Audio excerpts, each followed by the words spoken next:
Today we're looking at the high cost of distracted driving. Those precious seconds where you're not focused on the task at hand, which is driving an automobile. Last year, nearly 6,000 people in our province got a distracted driving ticket. 5,780, if you would like to be exact. But we know there are many people who've had a close call or a crash because of that momentary lapse in attention. We have two main guests today. Sandra LaRose, who is a speaker and a road safety educator. Her 17-year-old daughter was killed in a car crash with a train because she wasn't paying attention to her surroundings. We will also be joined by Ron Badecki. He's a retired police officer who now owns a driving school in Regina. We will also have an appearance by a Regina police officer as well to talk about all the crazy things they're seeing out on the roads. We want to get some advice on how to prevent distractions. We also want to hear your stories. How do you fight the urge to check your phone or crank your tunes? Or maybe you've had a brush with a distracted driver that you'd like to tell us about. A friendly rant, if you will. Call us 1-800-716-2221 or email us bluesky@cbc.ca. Okay, we all have distractions in our lives, but spacing out, not paying attention behind the wheel, it can cost you your life or the life of other people. I can't count the number of times where I've gotten halfway to work and you realize, how did I get here? Did I cause? You have that moment where you completely have spaced out because you're thinking about something. And that's a story that Sandra LaRose knows way too well. Sandra is a road safety educator and a speaker in Saskatchewan. That was not always your job. She's joining me in our Regina studio. Hi, Sandra. Hello. Thanks for having me. What did you do before this was your life? Well, and I still do it. I still work full time. So I work as an office manager at a charity here in Regina. And my husband and I also farm. So it's busy. But following Kaylin's death, I knew very shortly after she had passed away, prior to finding out that her accident was caused by distracted driving.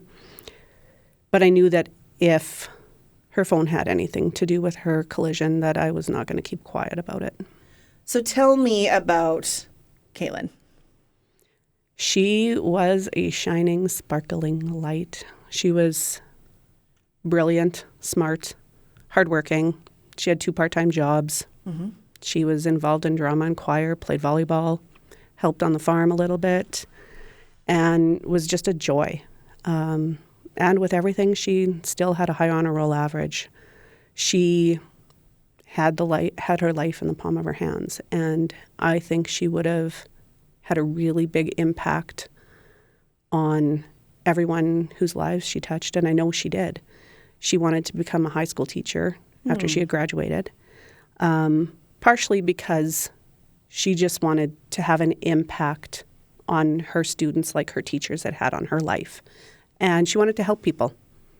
And what better people to help than teens? Mm-hmm. And it takes a special person Definitely. to want to work with teenagers. Tell me what you know about that night when Kaylin had that. Do you call it an accident?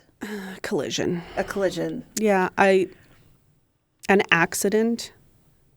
Kaylin didn't wake up that morning thinking that she was going to drive her car in front of a train. Mm-hmm. But an accident implies that nothing could be prevented. Mm-hmm. But her collision was 100% preventable. Tell me about that night. What do you know? All I know is she had called me after she had gotten off her shift around 5-ish or so in Weyburn, and she was going to go visit friends. I didn't ask her. I didn't question her. I trusted her. She was a good kid.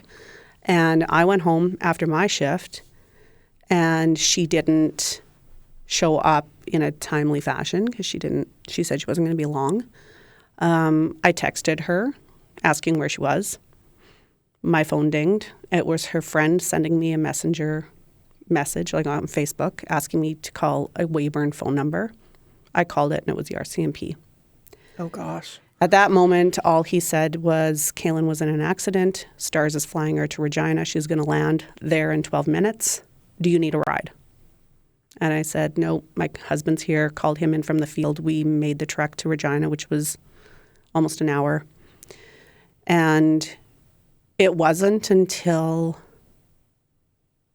after she had passed away and I had requested to get her phone back from the CP police that I found out that it was distracted driving. It was when Constable Duchesne came out to our farm to bring me her phone, and he told me that unofficially the cause was deemed distracted driving, and that train crew had seen her head lowered looking at her passenger seat. She drove a standard, so as she was driving down the highway, she would have slowed down to make the left-hand turn onto the road, and she would have been shifting gears, so she couldn't hold her phone.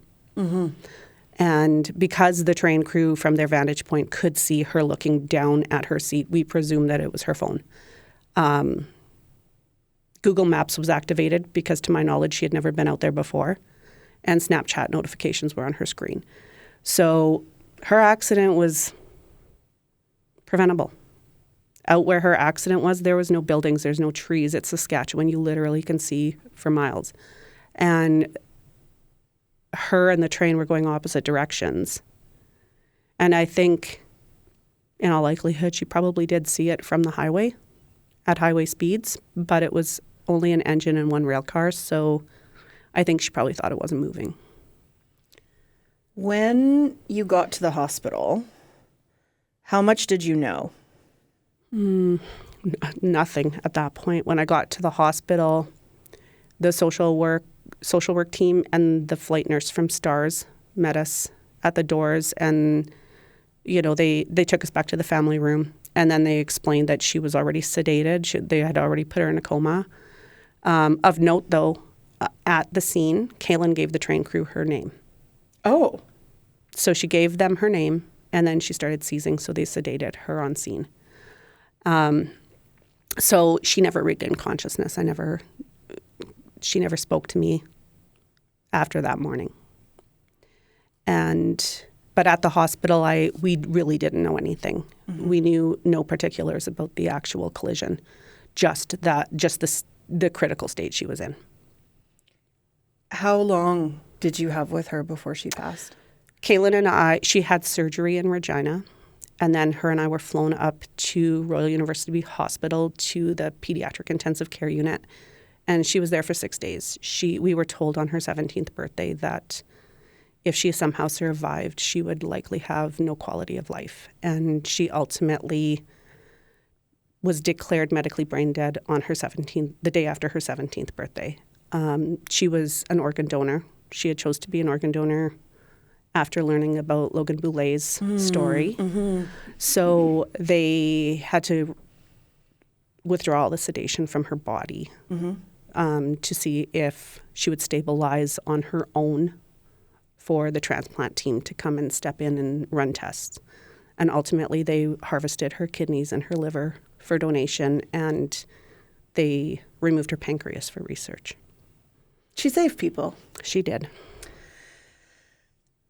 How are you able to talk about this with such, I want to say stoicism, because I don't think that this is easy for you in any way, but how have you come to a point that you can talk about this so openly? I decided early on that I needed to share her story. I needed to perhaps have some meaning behind her death. I often get asked how I can do this. I wake up every morning and Kaylin's not there. And she's not there whether I do this or not.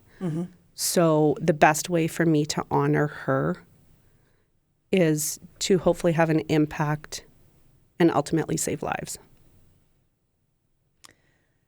Today on Blue Sky, we're talking about distracted driving, and we want you to join us in this conversation, how you stay alert, how you stay focused on the road, or maybe you've had a brush with a distracted driver. Maybe you were the person who almost caused a serious crash.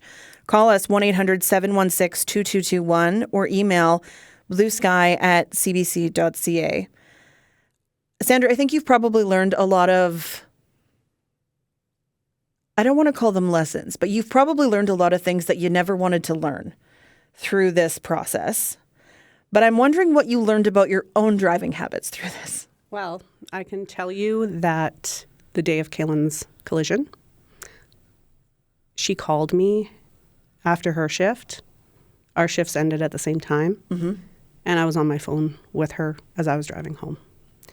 And I had to wait till I got the police report to line up the time clock on our phone call to make sure that I was not on the phone with her. Oh, gosh. When the train hit her. And that was the longest 8 months of my life. You had to wait 8 months to find that out? It was long. Like I'm going to say 8 months. It was not a short time frame. Police investigations take time. And, they want to ensure there's nothing wrong with her car and everything else. So it was a long time. It was not immediate. I needed to... You were really worried that you had some kind of cause in there. And I mean, you don't share that with people. You hold that in.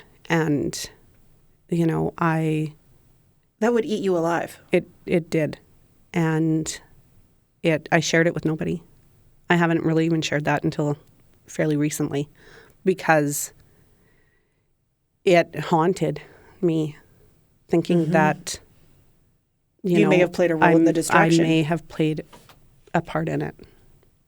Did it give you peace knowing that you didn't?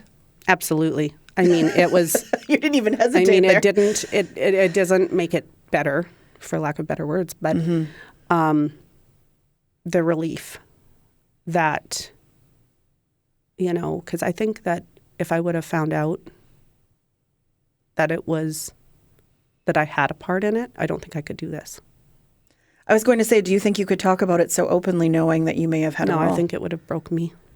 Do you know who she may have been talking to through Snapchat during that time? I don't know. And I honestly think that the biggest part that played was that she was looking to make sure she made the right turn.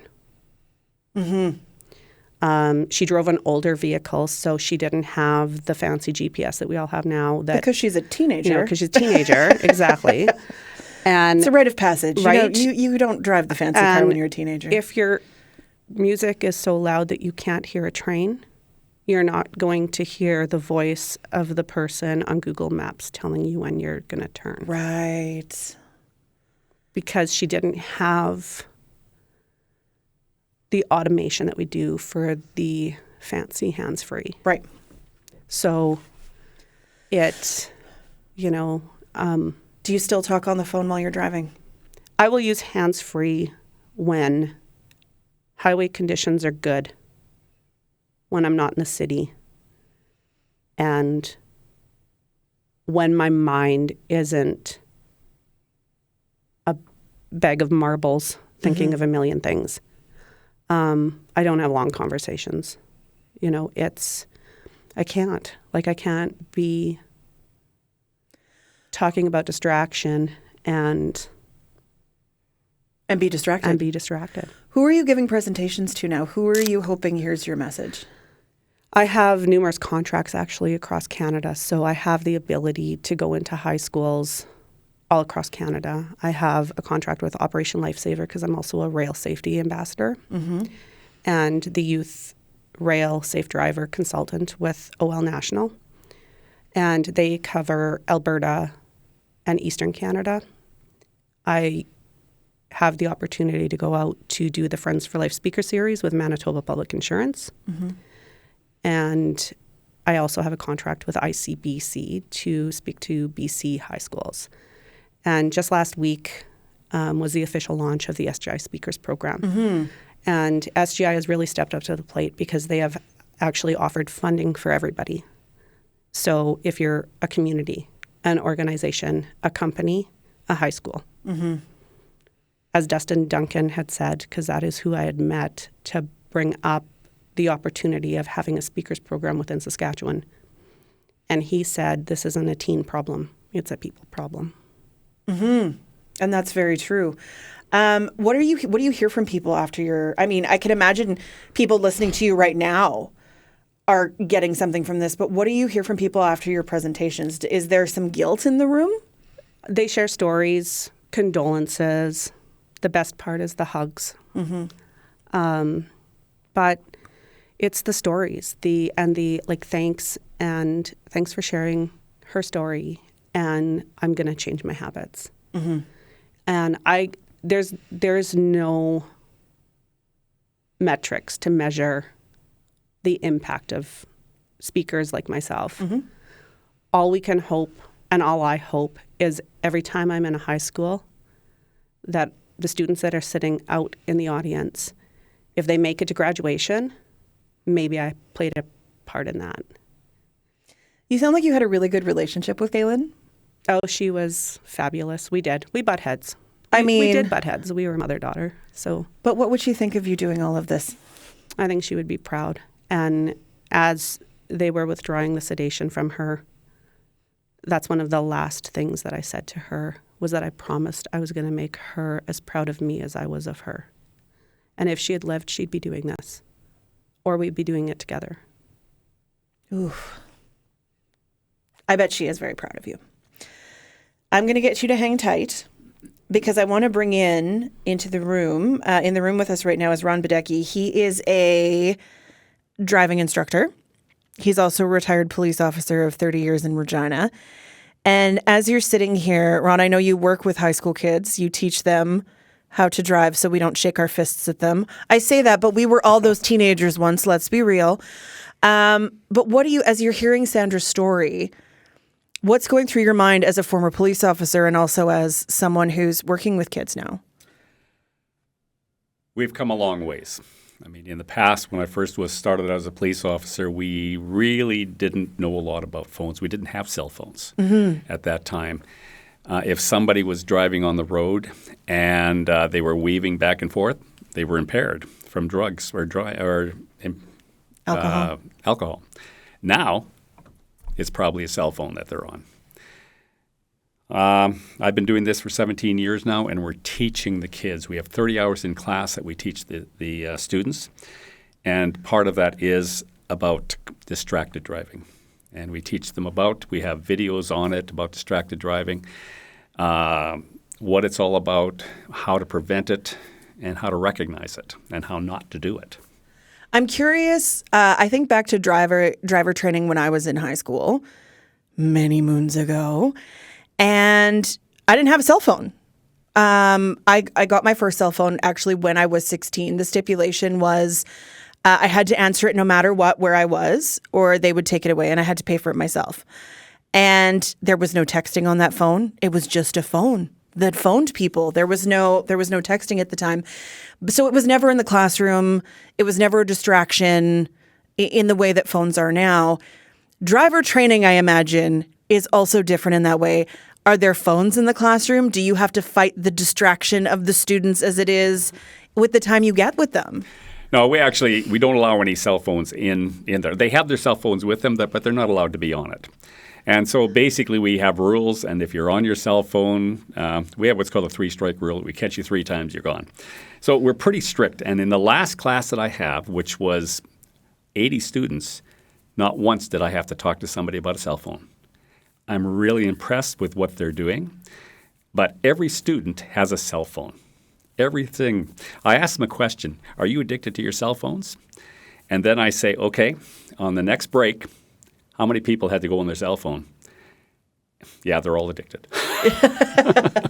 I mean, we all are too, in our own way, right? Whether we, I have my phone sitting next to me now.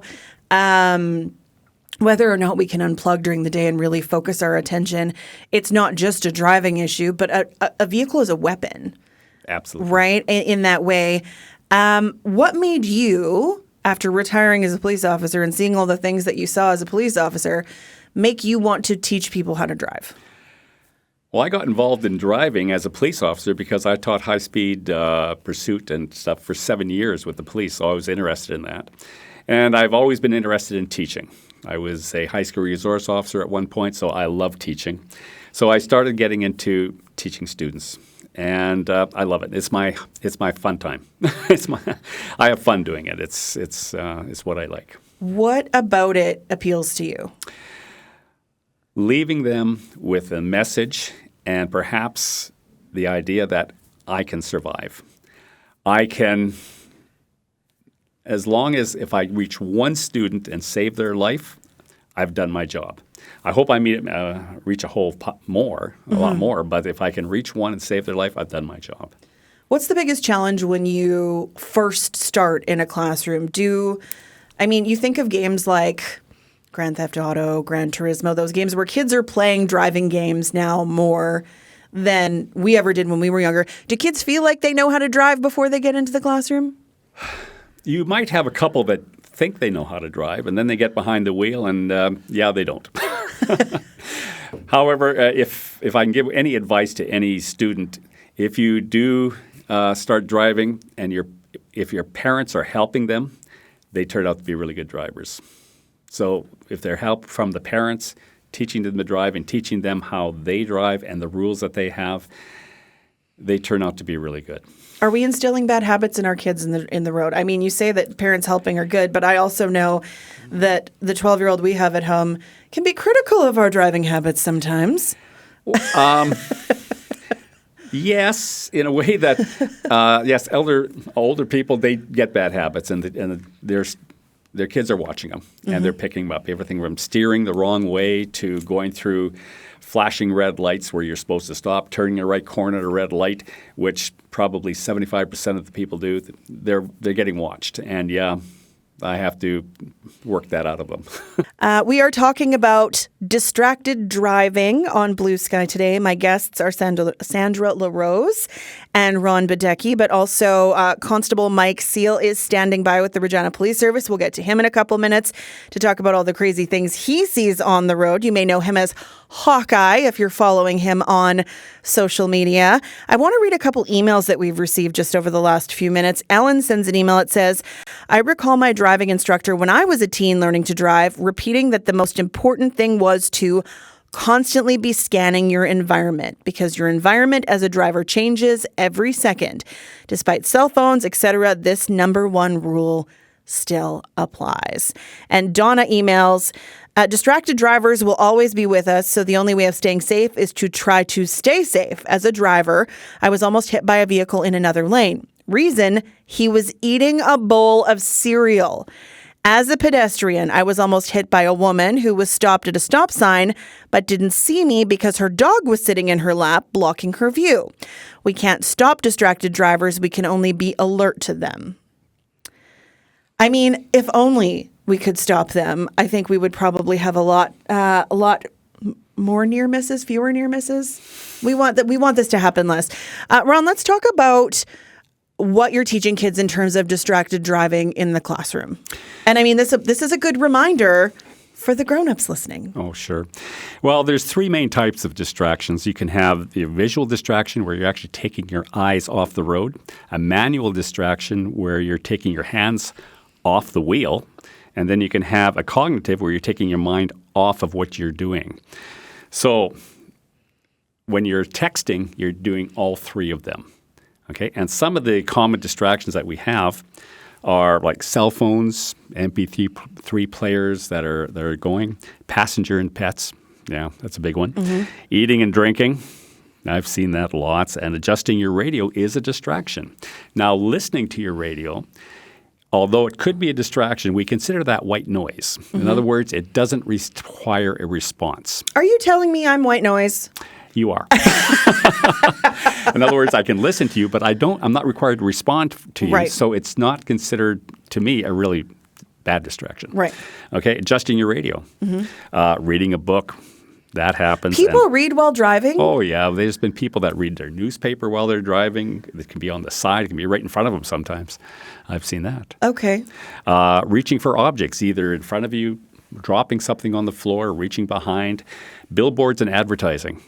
You see these bright billboards are out and they're scrolling, and that requires you to actually look at that. That's taking your eyes off the road. Oh. So that is a huge problem, but we allow that. Okay. Pedestrians, even just looking at pedestrians, and of course your navigation and GPS. The new students aren't allowed to look at it, but we are. Mm-hmm. I really like the GPS that actually has a verbal command that tells you where to go as opposed to looking. So that's good. And of course other drivers around. Now, if you want some statistics, I've actually got some. Okay. Texting while driving makes a driver 23 times more likely to crash. Wow, that's a lot. Yeah, 23 times. Okay. Drivers talking on a cell phone, just talking, are 4 times more likely to have a car collision. Okay. Talking on a cell while driving can make a young driver's reaction time as slow as that of a 70-year-old. Now, I kind of take offense to that. Someone who just turned 70. Yeah, that's right. And also, answering your text takes away your attention from driving for about 5 seconds. Now, if you think about it, if you're driving at about 60 kilometers per hour, it takes 5 seconds to go the length of a football field. So Oh, for the that's length of a football significant. field, Yeah. you aren't even paying attention to your driving. So those are some of the stats that you have for driving. It's dangerous, and just don't do it. So how do you set up your car when you're driving? Well, I have my car set up so that if I do get a phone call, I can see who it is. Now, if it's an emergency, I'll have my student pull over to the side, and actually I'll answer it, but I'm stopped. I will never answer the phone or talk to somebody while they're driving, because my job as a driving instructor is keeping them safe. And that's not keeping them safe. What about when you're driving personally? When I'm driving personally, yeah, I'm guilty. You'll answer it while you're driving, but I hands-free. actually do, but if it's got to be quick, and and it is hands-free, of course. Right. Okay, my phone is nowhere close to it. Okay. So, but hands-free is still distracted driving. It still takes your mind off the road.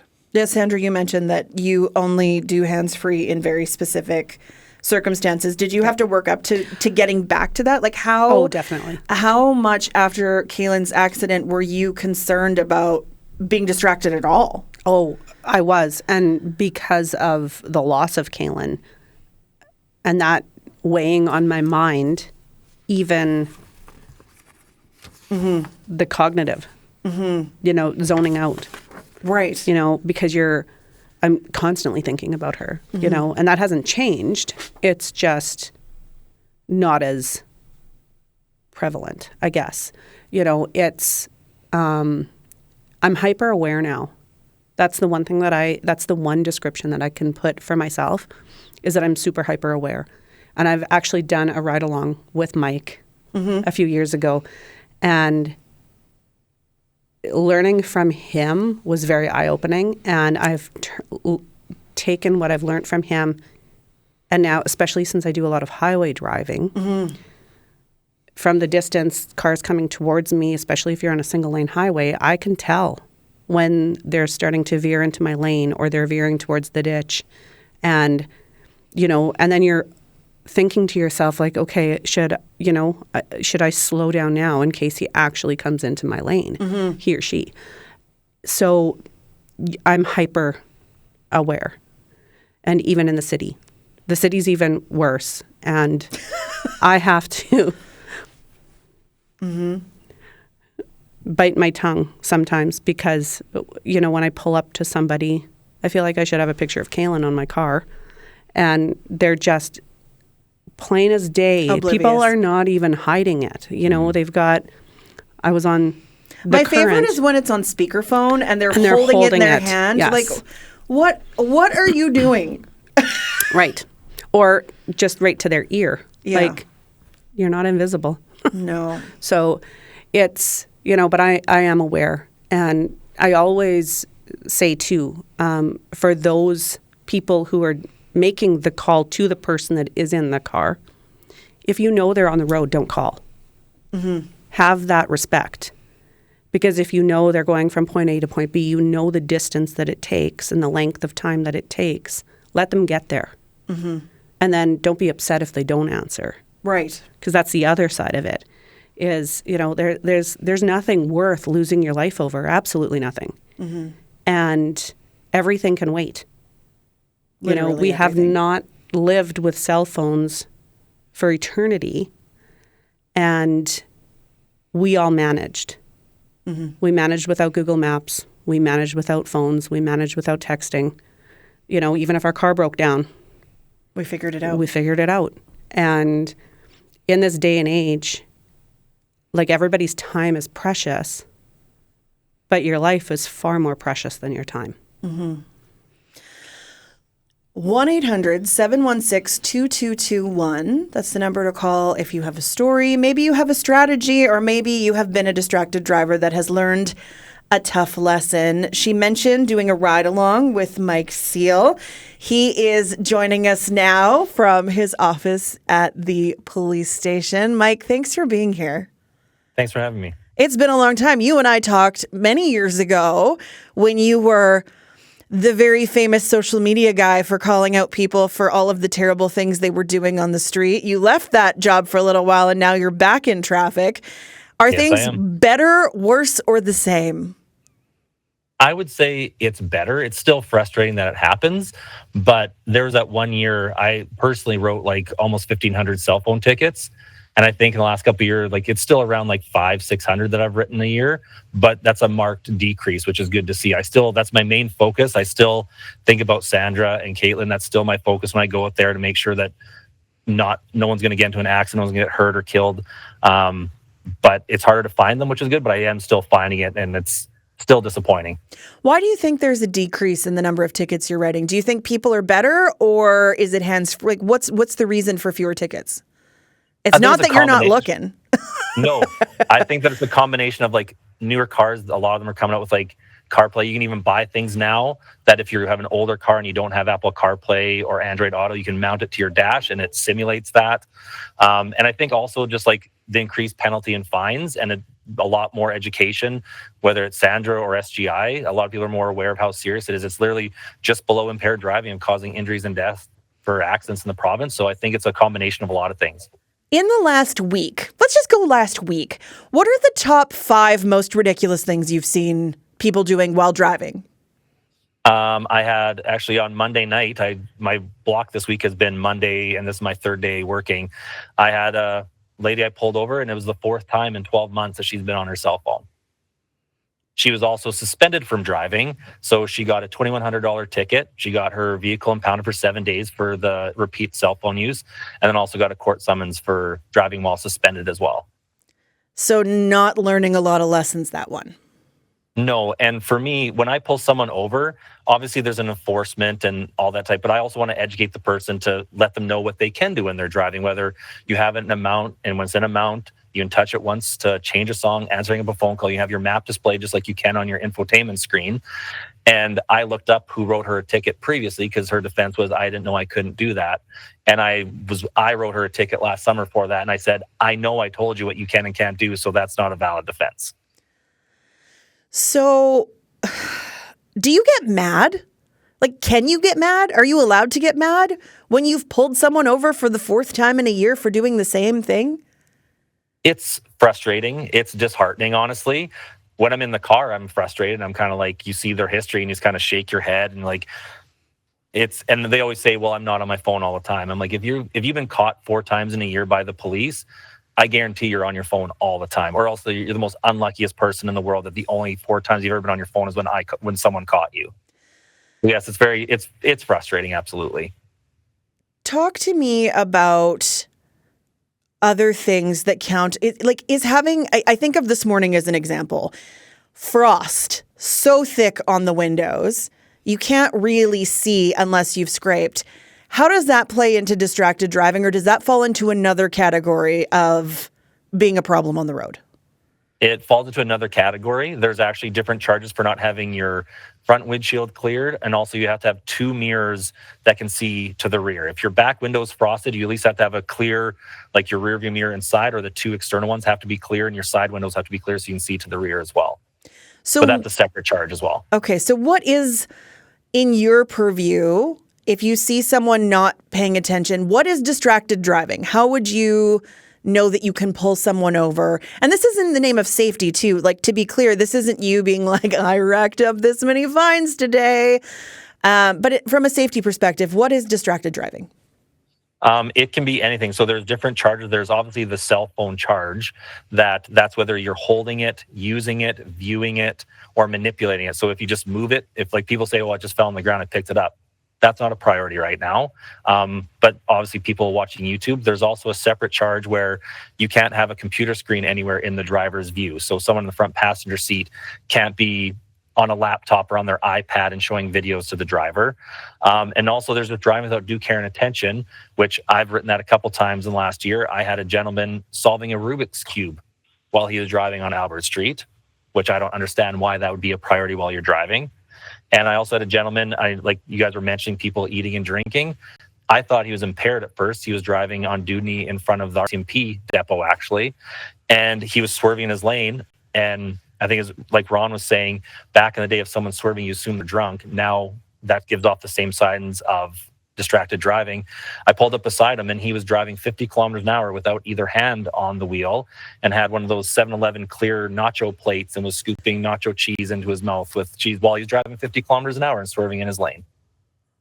We laugh about this, but I'm wondering, can you share what it's like to come up on a crash as a first responder when someone has been distracted driving? I know Sandra shared what it was like getting the call, but as a police officer, Ron has, you've had to be the person who is one of the first on the scene.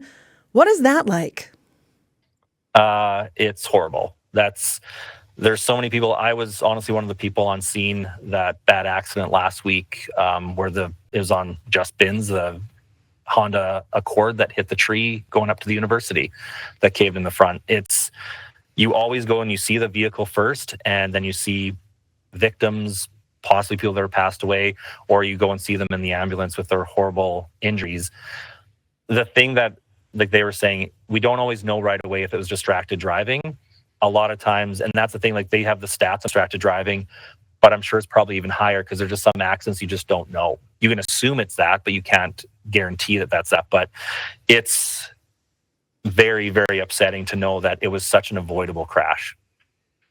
Ron, you came up through policing when cell phones were just kind of coming out. It wasn't necessarily the same issue in the car as we had today, but there were other forms of distracted driving as you were working as a police officer.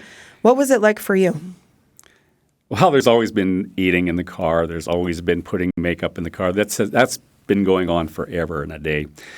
But it wasn't a high priority back then. We didn't have the education and we didn't have the know-how to start looking and figuring out what happened at collisions and why they happened. We were looking at other ideas back then. With the knowledge they have now with police, and we're a lot better than we were back then, I have to say. And yeah, we were just better. I mean, they're better now. I don't know if you can answer this, Mike. What kind of fines are people looking at for distracted driving? I mean, you talked about the $2,100 fine, but what kind of fines are people looking at? The first one right off the hop is $580. It's very steep. For good reason. Yeah, absolutely. And then if you get a second one within 12 periods, and the thing that people have to understand, it's not based on if you get a ticket today for distracted driving, it's not 12 months from today when you got your ticket. If you plead guilty and you pay your ticket, it's 12 months from that day. If you go to court and contest the ticket and get found guilty, so that can sometimes be 8 months down the road. It's from the day of your conviction. And so some people have pulled over and they're like, well, I was on my phone last January. I'm like, yes, but then you paid it in March. So it's actually 12 months from that date. So the second ticket's $1,400, and that results in a 7-day vehicle impoundment. And then if it happens, anything past that, 3 or more, like the lady had 4, it's $2,100 and another 7-day vehicle impoundment, which comes with a cost to that as well. Do people still cry to try and get out of these tickets? I would say, I don't know if they cry to get out of the tickets. There are sometimes that happens, and you can tell it's kind of like, I think it's crocodile tears, whatever they call it. But when I always understand, like I've been a cop now for 17 years. I try and be understandable. So when you're getting a big fine like that, obviously money's tight all the time, and you're getting your vehicle taken away, that's a very upsetting thing to some people. That's their livelihood. I don't give a break on that because they could have seriously hurt or killed themselves or someone else. But I can understand if they're upset with that. That's a very understandable thing. So, but there are people that still try and play the sympathy card. That doesn't come across very genuine to get out of a ticket, yes. I imagine, Sandra, you rather would have had Kaylin come home with a $500 fine. Oh, absolutely. I mean, I remember saying to Mike back then, I wish you would have pulled her over And part of the reason for me going out speaking now is I wonder if she had heard a presentation like mine, would my life be different? Mm-hmm. I still remember all the presenters that we had in high school, which was a very long time ago, and the impact that those presentations have, because people do not, statistics won't stick in anybody's head, mm-hmm. but a real life story will. That emotional impact, right? I want to go to the phone because Dave in Saskatoon has a question. Hi, Dave. Hi. So my question is, why do we still allow right turn on red? And here's my story. I drive in Saskatoon all the time, and I'll come up to a red, and I'm in the right lane. And speaking of being distracted, there are too many things for me to watch in that moment that I'm sitting there to be able for my brain to make that turn safely. Give me an example. Sure. I was coming up to, let's say I'm driving up 2nd Avenue towards the traffic bridge, and there's a right turn there at the theater. I stopped, and I'm looking at the next lane to make sure that guy's not doing anything silly. I'm watching to make sure there's nothing coming in either of the other two directions. I make sure that I can see the pedestrian that's standing there, and I can't tell whether or not she's going to get the walk light or not. I make the turn, and what I didn't notice, because my window wouldn't let me notice it, was the front end of her bicycle. And I just about hit her. There's just too many things to be able to see to allow me to think that I can make that right turn on the red. Mike, do you want to weigh in on, I know that you don't make policy and you don't have the ability to make that decision, but do you want to weigh in on what you see as people turn right on red if they stop? Well, that's the thing. If you have a red light, you still have to come to a complete stop and turn when it's safe. I'm sure the reason that they allow it is just because for traffic flow in the cities. The one thing I always let people on their bikes know, if you want to be in the driving lane, you follow the rules of the road. If you're going to ride your bike on the sidewalk, you're supposed to get off your bike and walk it through the crosswalk because you're a pedestrian. You shouldn't ride it through the crosswalk, so that could be an issue. I know there are certain intersections in Regina, though I can't speak to Saskatoon, but in Regina, there are quite a numerous intersections where we have signs where it says no right on a red light. And that's mainly because there's usually dual turning lanes. So there's going to be other vehicles coming in both lanes. So they stop people from turning right to avoid an accident. People don't always follow it, but they try and limit that where they do feel there have been accidents or there will be accidents. So the best thing I can say is try and report it to the city council. And if they think that's an issue at that intersection, they can put a sign up there saying to not make a right-hand turn at that intersection on a red. Ron?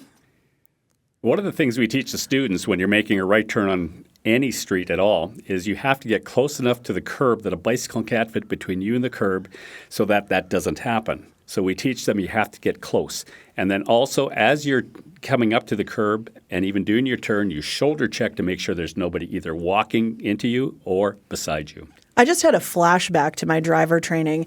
Let me tell you, Victoria Avenue East.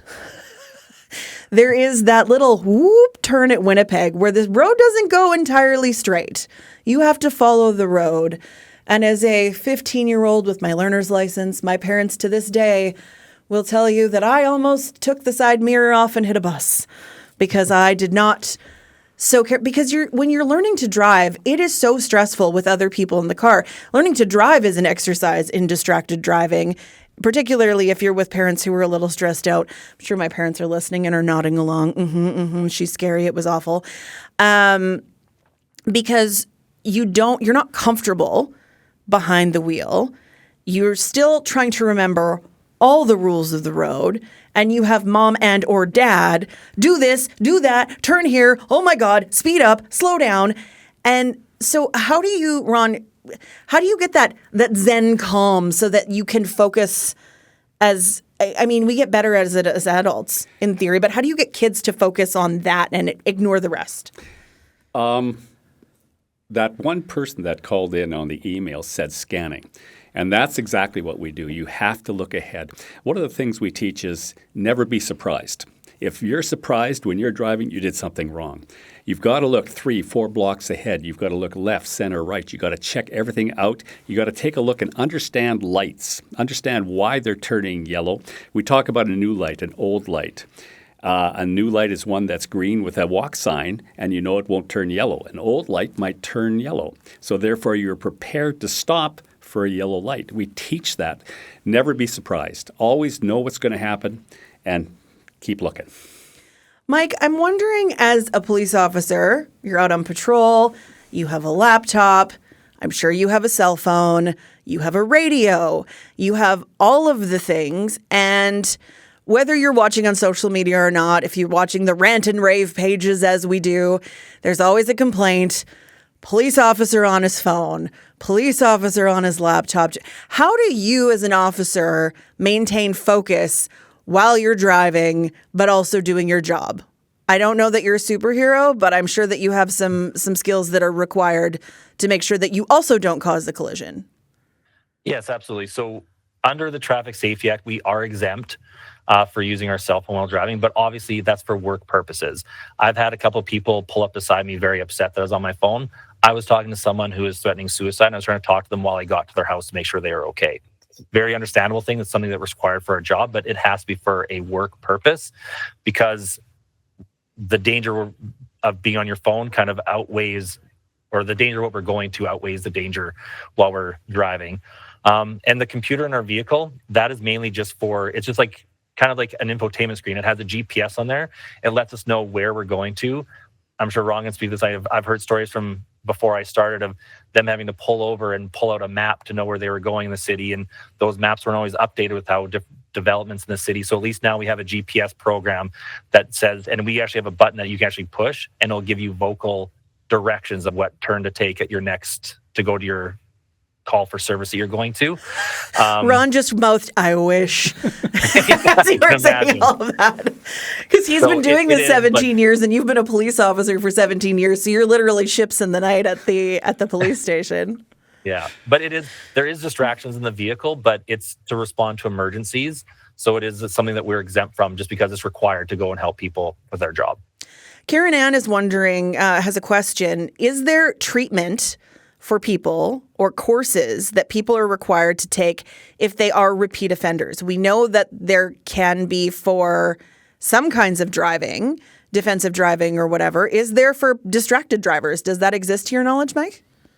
I'm not aware. So I assist, being in the traffic unit. We help out with people get a 72-hour driving suspension. They are required to take a course of SGI, driving without impairment, and I help out with that on weekends. I know that that's probably more of an SGI issue, but I know that there are different point scales. And when you get to a certain amount of points in a certain amount of years, they are different courses that SGI requires you to take, not specifically for cell phone use, but it's a cumulative of different points you've gotten on your license and different courses you have to take. So if you've shamed yourself into a deep enough point spiral, you have to take a course to get yourself out. Yes. Okay. I have so appreciated all three of you and this conversation, the emails we've got, the stories you've shared, the lessons, the reminders. This has been a really great conversation about distracted driving. I hope that our listeners really took something away. Sandra LaRose, thank you so much. Ron Badecki. Yes, Ron, you have one thing. Could I add one thing? Yes, but you have to do it very quickly. We talk about cell phones and the driver. The passenger, if you're a passenger and somebody's using their cell phone, speak up, because that affects you too. Okay, thank you for that. And Constable Mike Hawkeye Seal, thank you again. Always a pleasure to have you on the show. Thanks for having me.